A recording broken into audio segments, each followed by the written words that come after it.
1, 2, 3. There we go. There we go. There we go. Hello, hello. Bom dia, pessoal. Bom dia, boa tarde. Olha a todos. isso. Estamos ao vivo.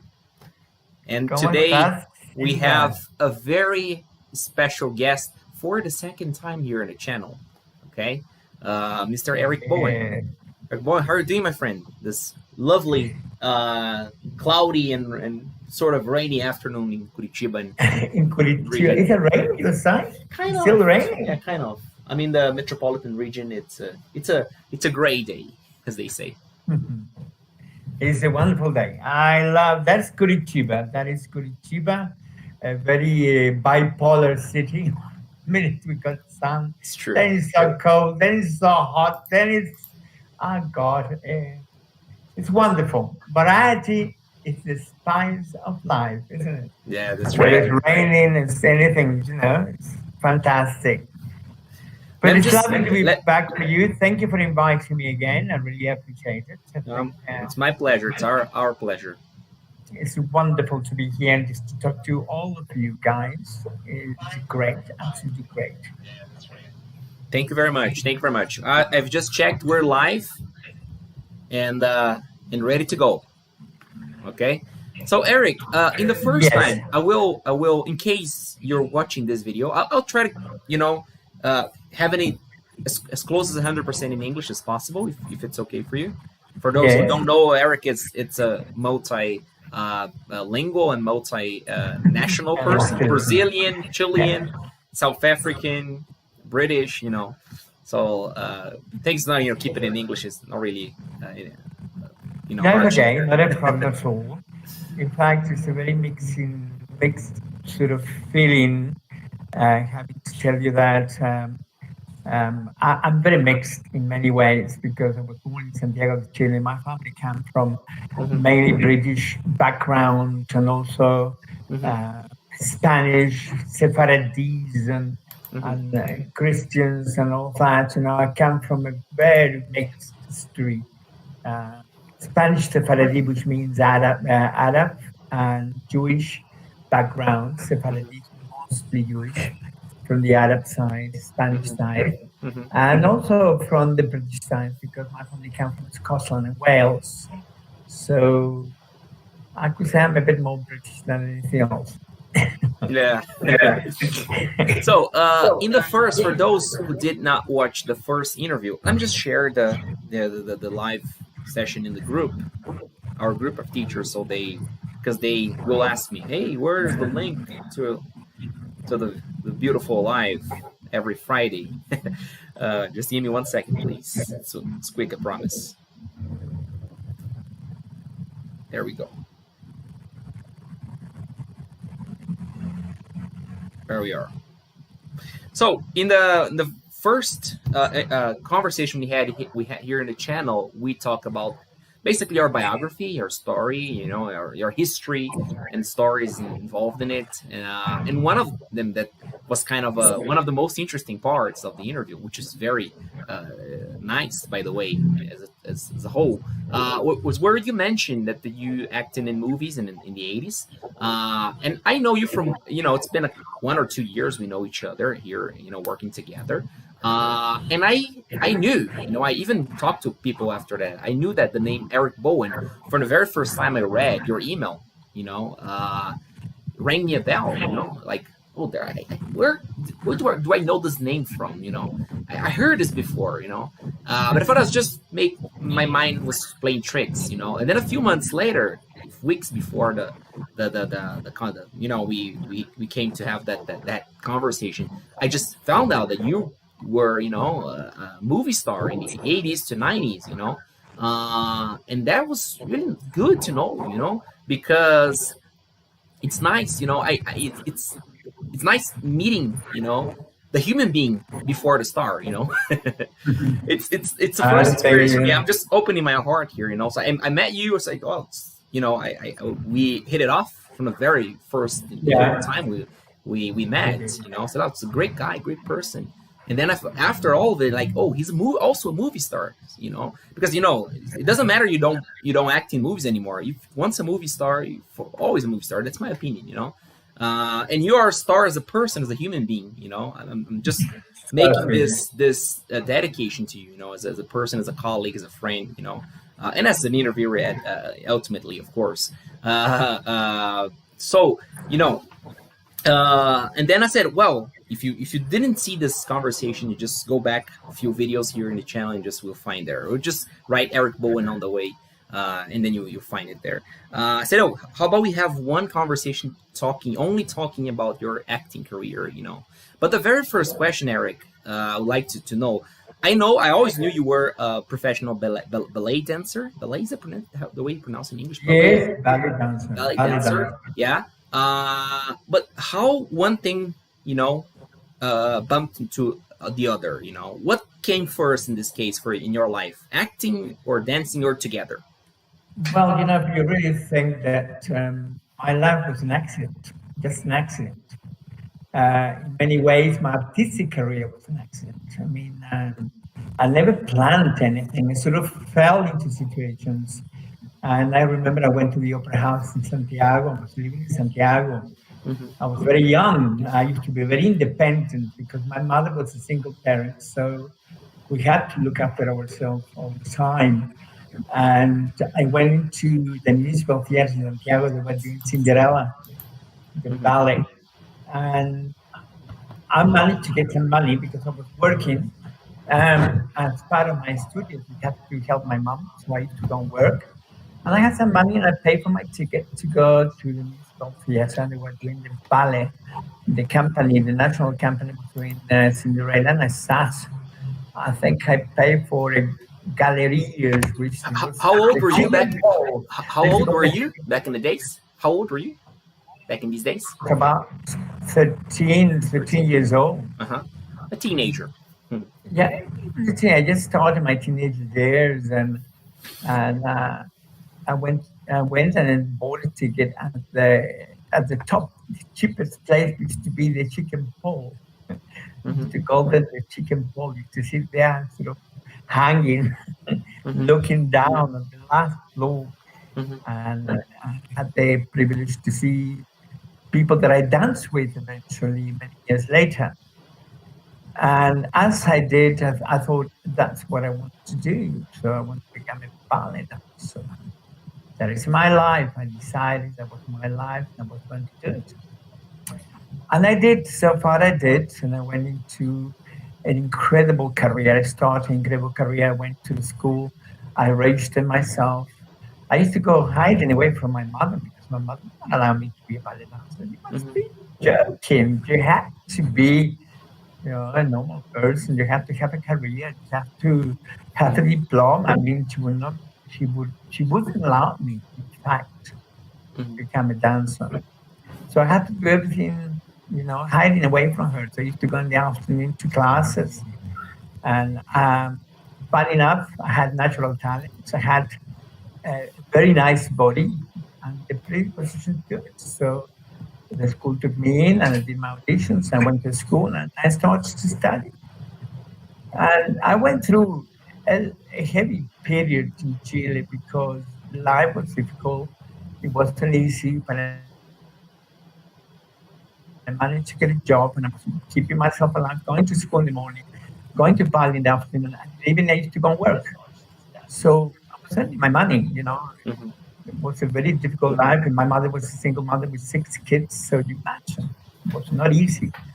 And the economy in Chile was not the greatest. In fact, we went through difficult times in Chile. Eventually, I graduated in 1971. I came out of school and I graduated from my ballet career, and I joined the ballet company as junior. So I was in the school, in the ballet company, the Municipal Ballet of Chile, for about 4 years. And then we had the problem with the coup d'etat in Chile, where everybody was running for their life, and life was very difficult and very complicated. And we took the agenda out of the government, and the military took over. Funny enough, in 1973, one of the senior members of the company in South Africa came to Chile. And he saw me dance. And he said to me, Eric, would you like to come to South Africa? I said, yes, I would like to. In fact, just before that, we had Margot Fontaine and Heinz Bosel, two of the top dancers of Europe, coming to dance with us. And I talked to this lady, to Margot Fontaine. I said, you've been to South Africa. How is South Africa? She said to me, it's wonderful, beautiful country, it's a wonderful company, mom. Why are you asking me that? I said, because they offered me a contract. I said, well, don't think twice about it. Just go, pack your bag and go. So I accepted the contract. But I had to wait until 1974 because I was underage. And my parents' approval. So my mother would not let me go because she thought it was a world full of degenerates, as she called it. She used to call it degenerates. It was very funny, you know. They were all, you know, corrupting children. Your mom's 100% Chilean, right? She's Chilean, yes. She was born in Chile, but my grandparents were all British. So British background. And my mother didn't allow me to go. She said, no, you're not going. You're not going anywhere. I said, Mom, you know, my life, my career. She said, oh my God, that's terrible. That's degenerates. And then I said to my mom, why don't you come and see me dance one performance?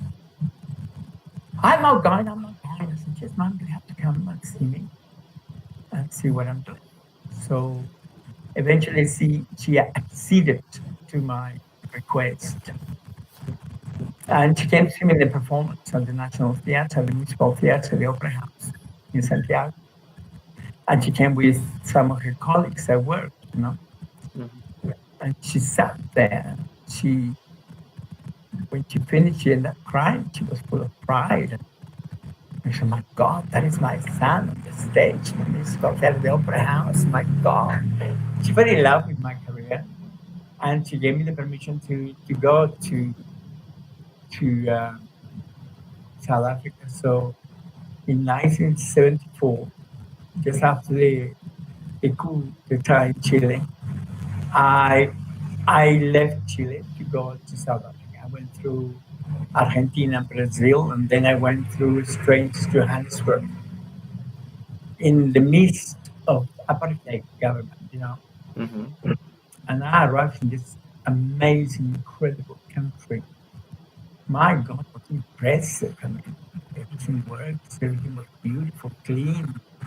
It was luxury, you know. South Africa was a luxurious country because the money they had. Remember, the biggest producer of diamonds and gold in the world, not platinum. So, and the company was subsidized by the government. In that time, it was called the Transvaal Art Council. And I even remember the amount of money that I had to live with was 310 rands a month, which is nothing. 210 rands a month. I mean, today you just buy 2 Cokes with that. 4 Cokes, I think, you buy with that amount of money. And I joined the company, and because of my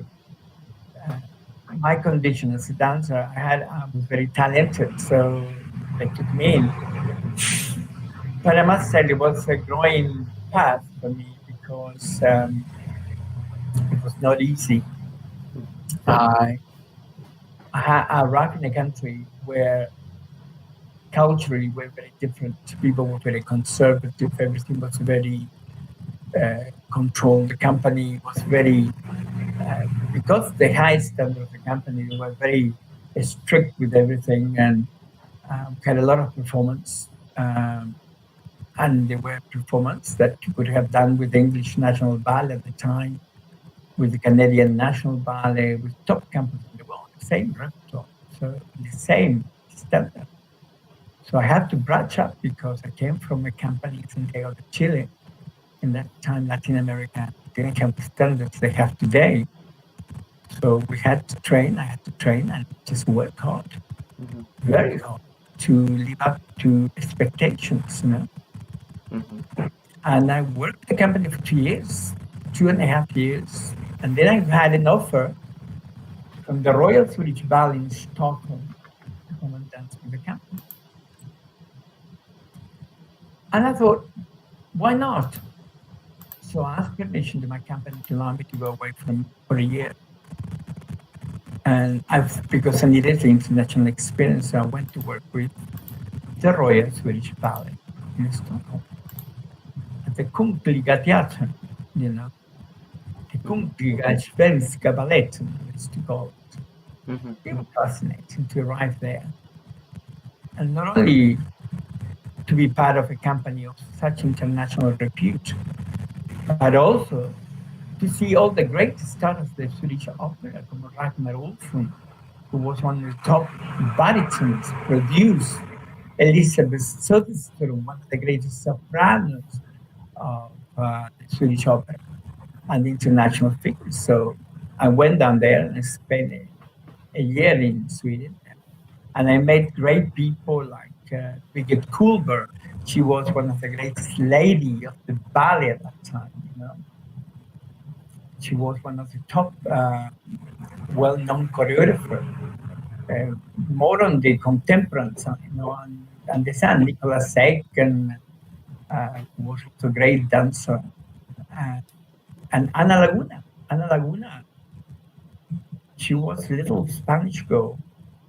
She has not very talented, and she was dancing with the biggest Kullberg ballet. So when the Opera House did a production in conjunction with the Kullberg Ballet, I met Ana Laguna, who is now one of the greatest contemporary international dancers in the world, at the level of Martha Graham.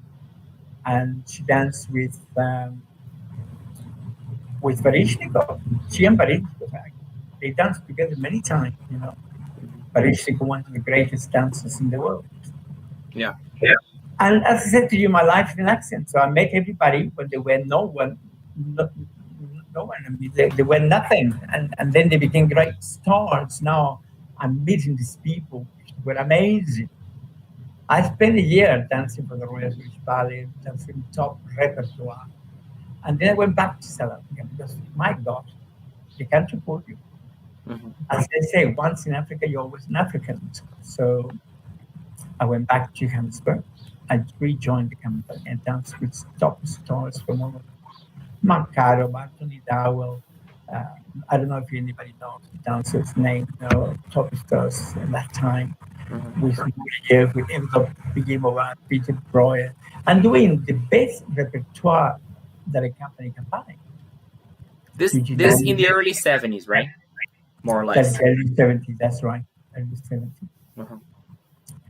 Well, I tell you, then I went to London. I wanted to go away and did a break after 2 years in the company, extra another 2 years with the South African National Ballet, Black Ballet. I decided to travel and go and work with the Grand Ballet Canadien in Montreal. I went to Canada, and then I went to Winnipeg. I went to Toronto, and then I went back to London to get to know my roots and work a little bit in London. And in one of those things, one of those moments, I went for an audition at the English National Ballet. And I walked into the English National Ballet, one of the greatest companies in the world, apart from the Royal Ballet. As I walked into the classroom for my audition, I asked one of the dancers, where should I stand? What part of the bar should I put my hands to the class? And they were so vicious, So one of them said to me, go to the corner there, that bar there under the window.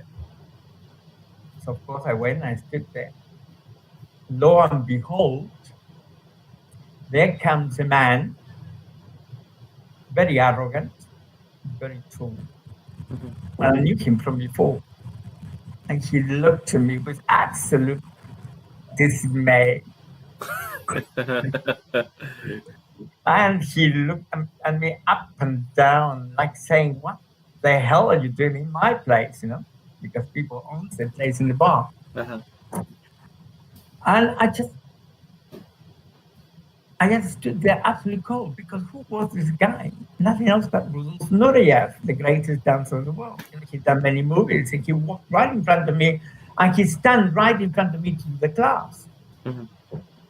And the funny thing is, I used to have incredible extensions, My legs were up my ear. He didn't. He was very... Uh-huh.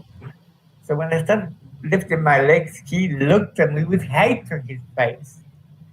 He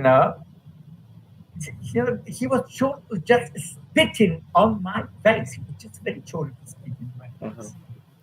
And I was so stunned to see that. Yeah.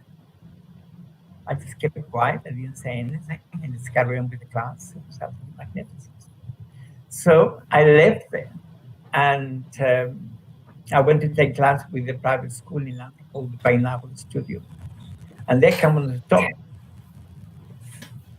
top dancers in the world, called Kuyurecha, married to Belinda Wright. She was also one of the greatest dancers Finland have produced. And he said to me, "Are you going to take a class here at Pineapple Studio?" "No, I'm just trying to find out how much this could cost me to do a class, because I don't have much money, and I'm coming from, I just come from Canada." I said to me, "Come on, I pay for your class. So come and take a class with me." So he went to do a class with me, this old gentleman, you can see, still dancing. I was young. So, of course, I stand part of the class. I did a couple of classes with him. He took me out for a coffee and a drink and all that. He was a very wonderful person. I got such a beautiful memories of that. And one day he comes in, and who is teaching me the class? It was Eileen Ward, that at that time was one of the greatest teachers in the world. She produced Anthony Dowell, that at that time was the principal dancer of the Royal Ballet of London. So it was very funny, because he invited me one day. He said to me, "Come, you've got a special class, but you will do the class alone." "Oh, really?" Eileen, this teacher, will teach alone. And then walks in a gentleman, very elegant, with a bag under his arm. And he introduced himself as George Salavisa. "Oh, very nice to meet you." And then he said to me, "He's just going to watch your class, your mom." No, it's perfect. And then I did the class. When I finished, and the gentleman called me. He said, "Listen, I'm the director of a Gulbenkian Ballet in Lisbon. Will you come to have a coffee with me?" So we went for a coffee. And while we were having a coffee, he said to me, "I cannot offer you a principal contract, but I can offer you a senior solo contract. Will you come and dance for a year in Lisbon, Portugal?" I said, "Yes, why not?"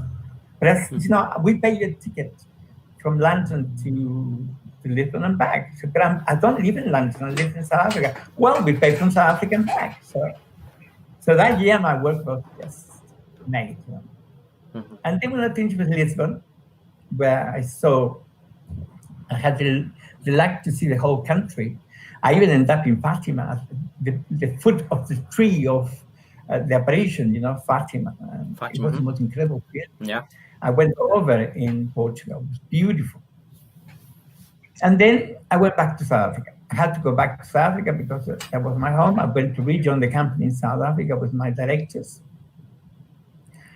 And then I stayed in South Africa until 1982. I had to dance in South Africa because, I was just established there, and I wanted to make a career. I want to make my career more solid without having to move too much. In 1982, I was doing a principal role for the South African Ballet. We have just inaugurated the new opera house. And I was dancing with the company, and I think it was Anna Karenina we were dancing. And I decided to give up. Why? Everybody's saying, "Why are you giving up? You're dancing the best ever. You are a wonderful dancer. Why are you going to give up? You're a principal, Erick. You're doing everything you dream for. You're now at the top." I said, "Because that is the time you should go away. But you're still young." "Yes," I said, "but I don't want to carry on, and I'm so old that people ask me to go, you are so young. Why are you going to retire? So in 1982, I gave up my shoes as a ballet dancer. And I went to study. And everybody asked me, why did you give up? Because everybody used to ask me, what do you do for a living? I'm a ballet dancer. Yeah, you're a ballet dancer. But what do you do for a living? I'm a ballet dancer. Do you earn money with that? What do you think? I'm earning money. I'm family and earning money. Nobody understood that you as a ballet dancer, you had a salary and you were working for an opera house around the world, you know? Mm-hmm. You know, my life, as I said to you, my life is an accident. So I finished that. I went to public relations at the University in Pretoria. I finished that. And then I decided to go teaching. I went teaching ballet. I formed many of the top dancers in South Africa now. It has been formed by me. I taught them for many years. It was a wonderful experience to see the result of your work, you know. When you see your students doing so well, you feel so proud. And then I realized that I was a teacher. So then I went to study protocol. I went to Saturn and studied protocol. So I graduated as a protocol specialist for government affairs. So I used to work at the VIP salon of the government at the airport, in the government, receiving all the dignitaries, presidents, kings and chiefs and whatever, all the ministers. You know, you needed to know how to address people. You are honorable, Your Excellency, you know. Mm-hmm. So everything had a conversation. I enjoyed that job very much because it was so amazing to getting to know all these people. I met Christian Barner, movie directors, you know. I mean, even when I taught Charlize Theron, that it was one of the top Oscar awards in Hollywood. She was my pupil. She used to be a ballet dancer. Mm-hmm. No, and when you do that, you never know the effect that you're going to have on other people. Because you see them, you know, as nothing. You teach them, you're giving them not that nothing as human beings. No, you see them with no knowledge, and you're giving them the knowledge that you want to share your knowledge with them. And you never know. I'm going to say you never know, but you don't know what the effect's going to have your work on them. Mm-hmm. And then suddenly you see them in top position and you say, wow, I feel so proud of them, you know. I feel proud of them as a teacher because you gave all your knowledge to them. Then I got married. Mm-hmm. I got married in South Africa. And my son was on his way.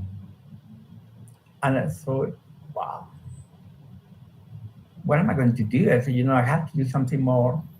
I need to educate myself. So I became a teacher. I studied and I became a pre-elementary elementary teacher. I had this need to learn, you know, desperately need to learn because I used to feel so uncomfortable. I sang with an orchestra of 60 musicians. And then I went learning to become a teacher. So my life was so, wow, chaos, you know, singing, acting, dancing. And before that, years before that, I think it was also in the 80s, I was still dancing with the company. I forgot to tell you this.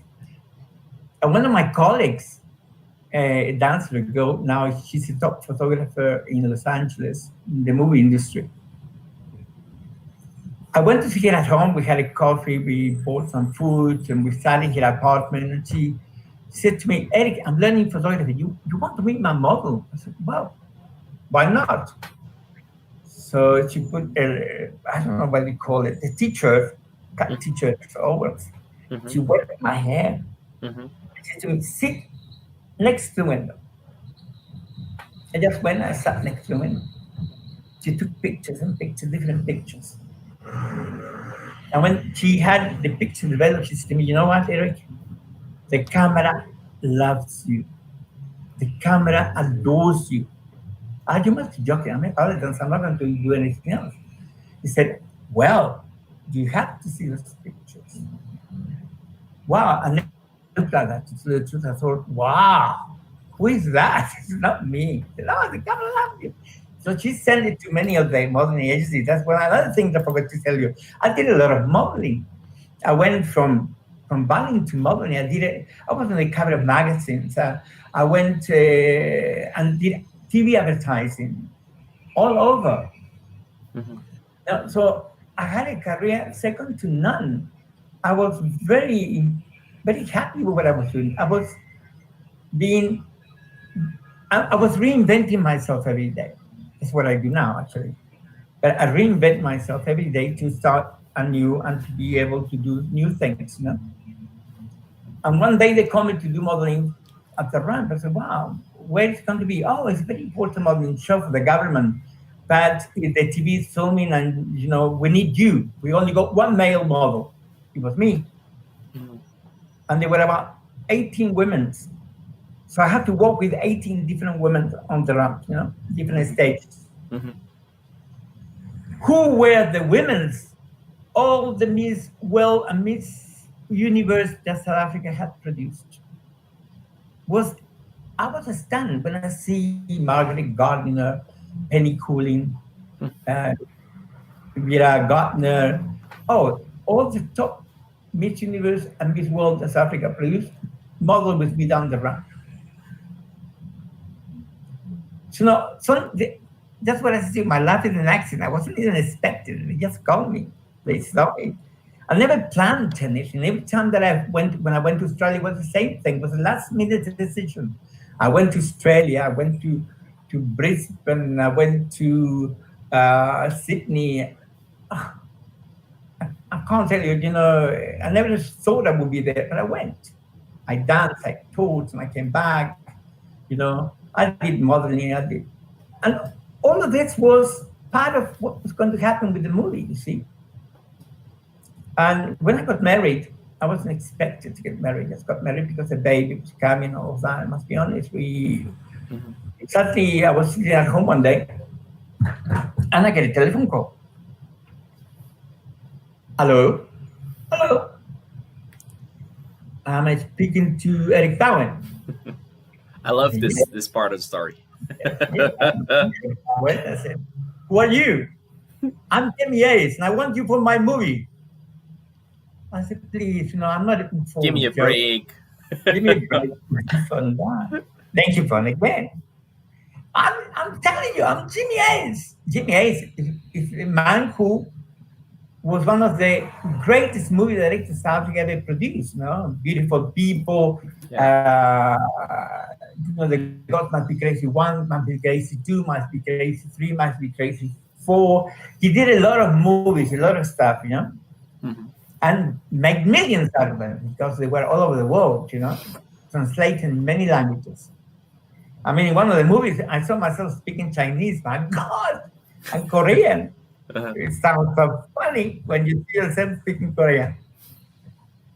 So he told me 5 times, and the end tells him in no certain word to go and get lost, you know, very rude. So the next morning, I was also working for a company in the morning as a public relations officer called Ulray. And they were the importer of all the top sunglasses in the world, you know. So and I walked in, I get a call on my desk. Mr. Bowen, will you come to my office, please? My boss. I went. I walked into his office and he said to me, how can you be so rude? So I'm looking, totally baffled, you know. Rude with what? He said, you were so insolent. You told the greatest electors in the world to go and get lost. No, because I said, no, it's a very different word, you know. So, I get it. How could you? And I got no words because I said, how do you know? I mean, how do you know? It's me, wait for a second. Jenny, come in. So he screamed like that. Out of the door open, and there comes Jimmy Hayes with the safari hat and safari suit. He said, you didn't believe me. I said, I'm sorry, please forgive me. No, he said, it's normal. I mean, who will think that I would be calling people to come and work in my movie? So then he said to me, I want you for a let me just make this is important. and it was Jamie Weiss, for those who don't know, he's a legendary South African director. He's really, really incredible. We could have a live only talking about his work. But this is the interesting part. It was kind of a blind bet, if I understand correctly, the situation. Because, okay, there were some pictures, you had some, some name in the arts scenario, but no previous work, and it just put you as one of the main characters in the movie, with a very, very relevant position in the movie. Yes, was one of my characters. I did acting when I was young, but then I stopped and I started doing advertising on TV, And one of the first I used to do an ad in TV called Plastic Rice. Fantastische yes. Modet, plastic yes. But nervous with the rights. I did it in Afrikaans, I did it in English. And then I had to put an Italian accent. Te hotonette, fantastica yes. So I have to speak Afrikaans, but Italian accent. What does it mean? What does the line mean? What does that mean? Fantastic heaviest. Es un arroz muito bom, muito fantástico. Right. Yo como chef, I was like an Italian chef, thing. And I was doing all this with risotto. Se llaman risotto. Okay. I did all of that with a different accent. It was terrible because I had to do it in Afrikaans, perfect Afrikaans. I had to do it in Italian accent. God, and then I had to do it in English as well. So it was difficult. And you will turn on TV in South African TV every day, every moment. One day, my sister-in-law was coming in the car, and she stood behind the truck, and she sees my face larger than life. And I'm standing like this. I remember the photograph, standing like this. So he said, my God, it's Erick.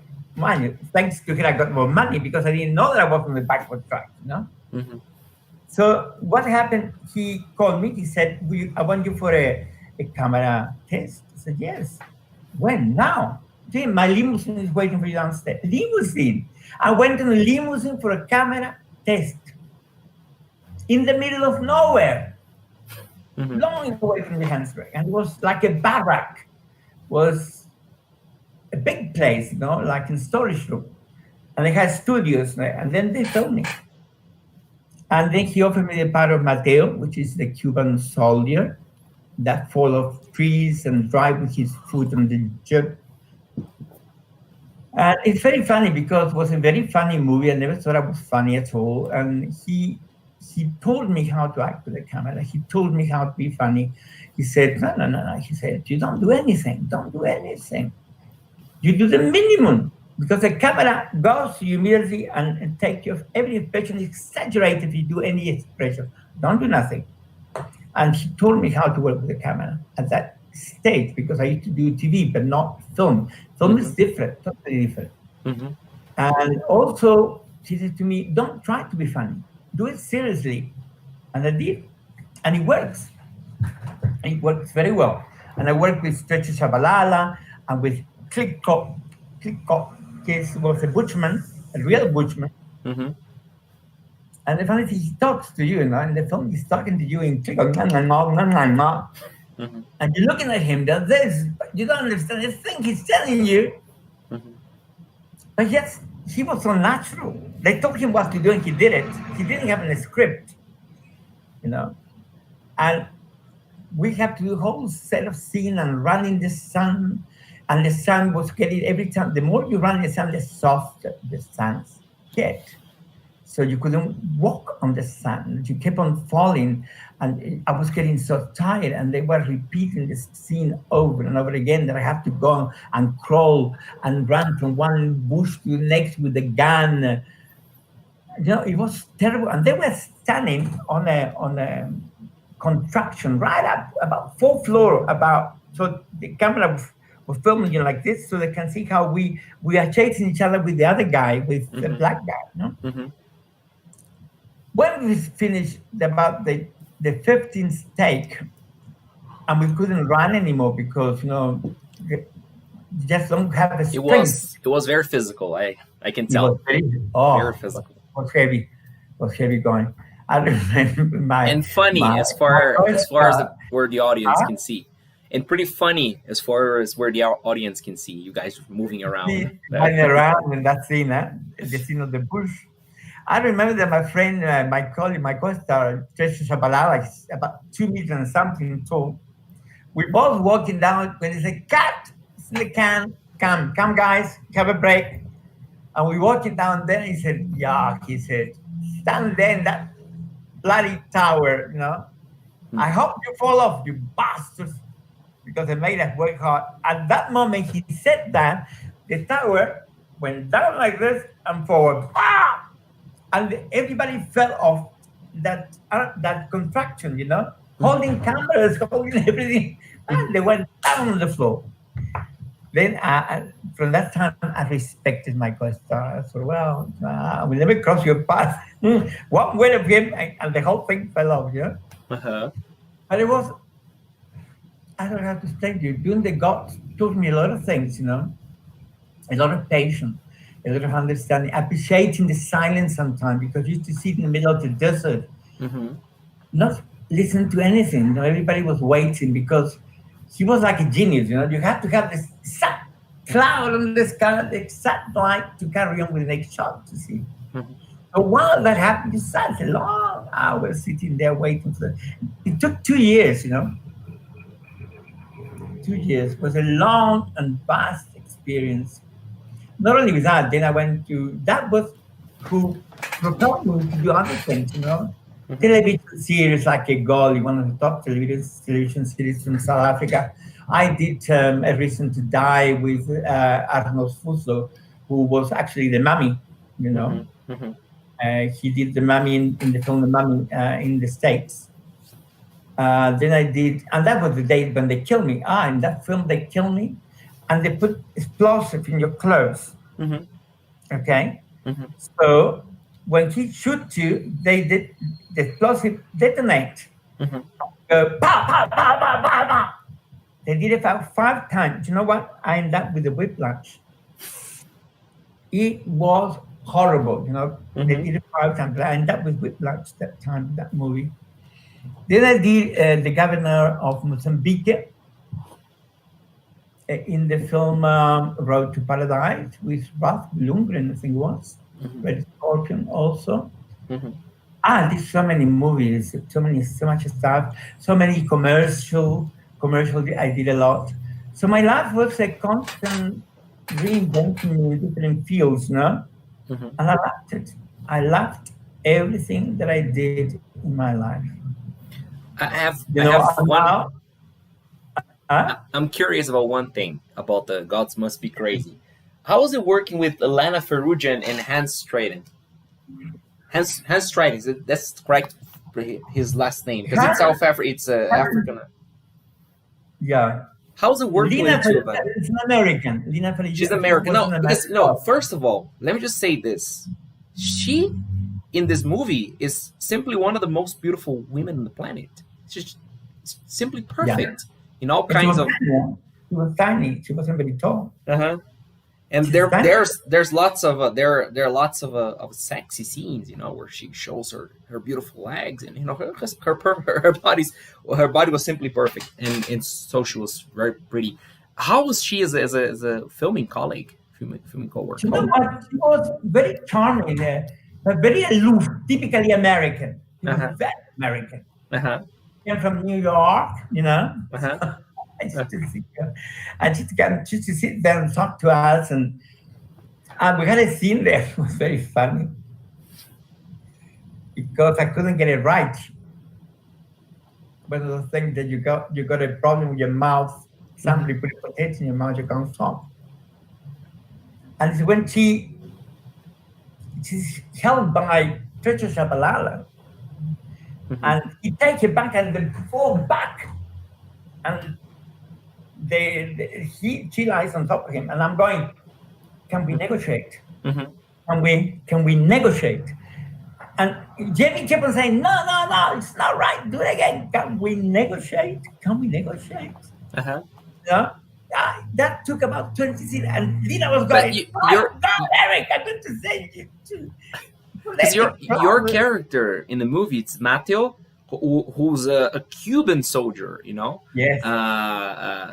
Who God knows why, God must be crazy, not the gods must be crazy. A Cuban soldier was in the middle of the African. At that time, you must remember, we had Unita and the Cubans in Angola, the time of the war in Angola. We're coming from Angola. And, right. We entered South Africa, and that's how the whole thing started. Sure. But in that scene as well was a problem, because when she gets up to take her back and she knocked me on the head with the bag, and we go around the tree, And it was all choreographed, but the bag was so, my God, I ended up with a headache from here to China because she kept boxing me with the bag. I said, knock it out, what have you got rocks in there? The whole thing was very funny because, like you asked me about Lina. Lina worked very hard. She did the scene. She never argued. No one argued, really. Everybody was very pleasant to work with, because everybody tell you when you work in a movie, people, the actors are impossible. No. We did it as many times as required. We were very amiable. And the same with Hans. Hans Strigan was a top South African actor. He was he's a lovely person, lovely human being, very controlled, very professional. And he used to tell me, say, Eric, for Jamie, we're not actors, we're human caricatures. Because he put us in situations you could not believe. We were chased by elephants. We had to run with the elephant. The elephant were coming behind us, and we're running. And we are tied up with stretchers, so we have to change. And stretcher was so heavy. I mean, every time he jumped on my back, I was going, and I had to move, And it was very funny, because on one stage, when we're running from the fire and the elephant, he let the elephant run. The elephant came running to us, and we're in the middle. We have no extras or anybody to do the part for us. We did it ourselves. Wow. So when you run, I remember Kliko came running, and he pushed me and stretched him to the ground, and Lina and Hans on the other side. And we lied there. And then the fire went out of control, because Jamie didn't think of that.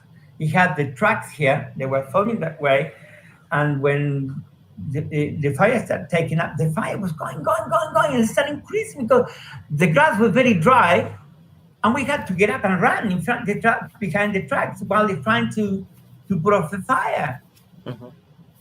And then Hans come to me with the rake. He did this with the rake, and on top of the rake you have a mamba burned. And he said to me, look, that was right next to you, Eric. A black mamba. Wow. Deadly viper. No, we took a lot of chances. There were a lot of problems. We were exposed to enormous amount of danger. Driving, I had to drive the Jeep with one leg, holding my foot there and with the gun here and on top of the bonnet. So I was driving. So they put a brick on the accelerator. And then they engaged the car, and they made me stand up there. Gotta tell you. And then I go flying when Tracer jumped on the back. He put his foot on the brake with the gun just to hold me up. I go flying on the other side and land up behind the bushes. I nearly broke my neck. No, I tell you, if you think of that time, it was a wonderful experience, Rodrigo. It was marvelous. Anybody would like to be in the movies, and but also we went through hell and back with Jamie. Because Jamie never thought of anything; he just wanted to film, and there was no extras, and they didn't have any stunts to do the work that we had to do. We had to do it ourselves. And that was very, very hard, very difficult. Do you happen to know? At the last minute, we had to fly into set at the last minute. From at 3:00 in the morning.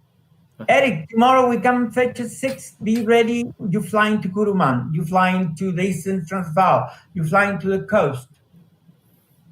The car came to fetch you, and we had a private aircraft that used to take us everywhere. How about the scenes with the mini airplane? Because now you're saying that I just remember when I was watching a movie, and I rewatched it recently. That there are some scenes with the mini airplane that are seemingly, dangerously real, And now you're telling me that like things were, a little rough. So were they kind of, was there this thing where Lena and Hans were actually flying and doing things? Well, let me tell you this. They had two aircraft. One was this big. Okay. Okay. Which is the big control remote. And there was a huge one. Okay. That was lifted by a crane. The crane stood up here and they lifted the plane like this. Right. And the plane went around like this. Oh, okay. So it wasn't a real plane. The only real plane was the model one that used to fly around, Yeah. But the other one was the big side plane was just was not a plane, but just a set, Just they sat there and they fell off and all that, Like the rhinoceros running. It wasn't a real rhinoceros. We wouldn't put a real rhinoceros to chase Lena, Or the monkeys. The monkeys were real with the water. When you should put the thing on the water, the monkeys were absolutely real. I tell you what is more, I remember they coming for another movie to come and coach them with a Spanish accent. And that was a few years ago, just before I came. And they asked me to fly to Natal with the crew and coach the actors. American actors were filming in the Wild Coast in Natal. And I went. And I sat with the script. I coached them. I told them, no, that's how you said it. That's how you speak. That. It was a mixture. It was supposed to be filming in Central America. And when I went back to the room, because it was Wild Coast in South Africa, it's hot and humid. So after 12 o'clock, you're dying of heat. You want to just get out there. You want to go to the hotel, have a shower, and go to sleep. So I went back to the hotel. And the Wild Coast Casinos is called the hotel. Beautiful. And I got into my room, but I don't read what it says on the sliding doors. They had sliding doors. And it says a little note that I never read. There was a note on the so because I'm so tired, I went and I had a magnificent shower, because the shower there is that was the rain shower, that goes consistent. So I lay on the floor under the shower. I got up and dried myself. I had ordered something to eat, so I sat in my bed. I had two double beds in the room with a huge TV, And I thought, well, it's hot in here, and I'm going to put the aircon because I'm going to get a cold. So I opened the window without reading the note. And at the back is like a jungle, it's a jungle at the back. The whole is green, full of monkeys. And then I could hear in the distance was,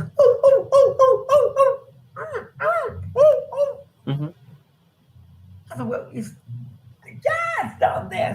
I'm not going to worry. I opened the window. I laid down and I started falling asleep, and I fell asleep with the heat. And then I opened my eyes and I look around. On top of the other bed, on the they were colonial beds, standing on the metal, madril. You know madril? What do you call it? It's a type of with the red band, Oh right, yeah. And they stand in front of me there, and they're looking at me asleep. So when I look like that, trying to wake up. I go, wah! And they run like hell. They jump out the window. So we got a lot of monkeys in South Africa. A lot of monkeys. I tell you that much. So when Lena did that scene, when that happened to me, I remember Lena's scene with the water, and the monkey coming and taking the water from her. That's how they are. They got no fear of human beings, which I think is sad because it should be. But now they're so comfortable. They come into your house. It's part of your life. But that was the goats must be crazy. That's how I got to the goats. The goats. Because my mouth gets dry, no, I just unfortunately, I haven't had the opportunity to watch the other movies. Like Reason to Die, Return to Justice. You shot in Yeah. 1990 as well as Reason to Die.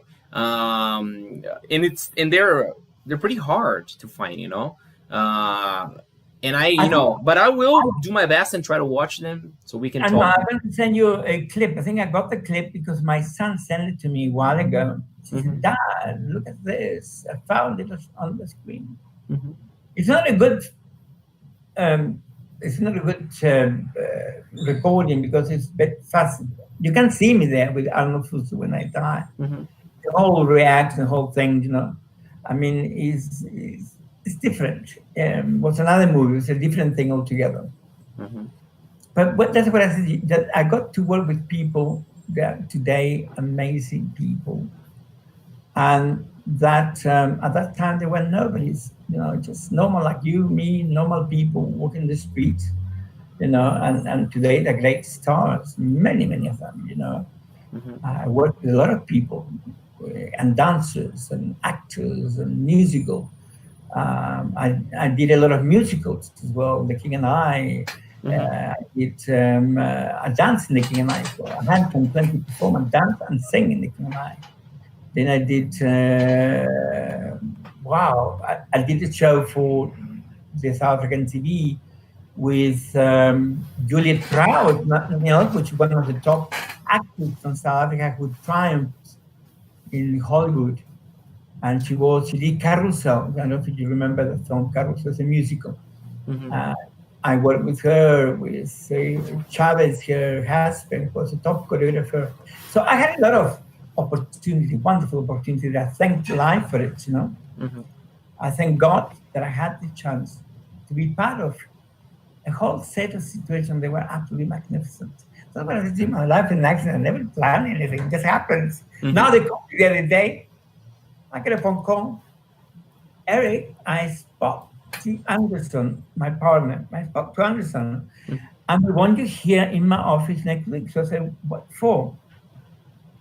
We tell you, come with Anderson. So I arrived at this office 3 days ago, was a modeling agency. I saw your picture. I want you to model for us. We are a modeling agency that works with tercera idade, Mm-hmm. with the older people. I want you. I want as a model. I've been looking for somebody like you for a long time. We can't find somebody who fit your profile. But I'm not modeling anymore. That wasn't when. Please, can you model? Seems like I'm going back to a ramp. Yeah, absolutely. There's too much to be done. Well, I'm now 68, Rodrigo. 2 years time will be 70, and I'm thinking, is my life starting or finishing? I'd rather think that my life is starting all over again, and I'm quite happy about it, Yeah. because teaching, I mean, I'm a sworn translator and interpreter for the Supreme Court of South Africa. That was so difficult to do. I never thought I would ever do it, was hard. I had to study for months and months and months, 2 or 3 years studying the language and having to go and do my tests, my exams. Mm-hmm. And that was another part of my career that I hated because all the responsibility fell on me. Every time that you had a case, you had people bringing drugs into the country or illegal immigrants or problem like that, or somebody who murdered somebody and is a foreigner from a Latin-speaking country, Spanish-speaking country, I had to translate. And the tension was amazing because you stand there in front of the judge. Mm-hmm. The judge is asking you, both attorneys are on top of you, the accuser and the demand, Mm-hmm. So you stand there in the middle trying to, you are the one who got the truth because you are the one who understands this guy. Mm-hmm. And sometimes you get threatened by the mafia. You say something, you won't. I call my friend, you won't come out of this court. That's how they tell you. Mm-hmm. I went through so much stress being a sworn interpreter and translator for the Supreme Court. When I had to go to court, when I needed to go to court, that I never wanted to do it again. And I left that again. Mm-hmm. So my life has been a reinvention every single day, every morning. I get up in the morning, I have to reinvent myself. Even for teaching, what am I going to do with my students today? How can I make learning easy? How can I give them a better understanding of the language? How can I explain and pronounce things properly? My son said to me the other day, Dad, what is wrong with your language? I said, why? You're speaking like this, trying to explain things. Do I? Yes, Dad, knock it off. Teaching mode. I haven't gone on teaching mode. No. So it's a wonderful life. It was a wonderful life. And it's a wonderful life if we carry on being positive and going forward. And I hope to all my friends that listen today that everybody's well, that everybody's wonderful. I miss you guys. I miss everybody. I miss the teaching on the way. Yes, I do. I do miss the people around me, you know? Yeah, we all do. Okay. But sooner than later, we're getting back. Sooner than later, things will get normal again. Sure we will. But you know what? I think this pandemic has served us to recap our life, to rethink, to put things into perspective. Yes. In many ways, more than one. It's true. I think more than a pandemic, it's been a blessing in the sense that we have to stop and look at everything we've done and where we're going and what we're going to do. It's right. Erick, thank you so much for the time being here with us. I hope this is not the last interview we have. To have some more from now on. You're always more than welcome and more than appreciated here, in the company and of course in the YouTube channel. So thank you very much one more time. Congratulations for all your career so far and for the much more upcoming successful achievements. Thanks to you for your kind consideration, for giving me this time to rekindle in my life, because really, normally you don't think about it. It just happened and it went and it's gone, I don't think I will write the book, but it was nice to talk about it. Thank you very much to everybody. Thank you so much. Thank you very much. God bless you all. God bless you. Have a lovely rest of the week. Bye-bye. Thank you very much, Erick. Thanks, everybody. Bye. Bye.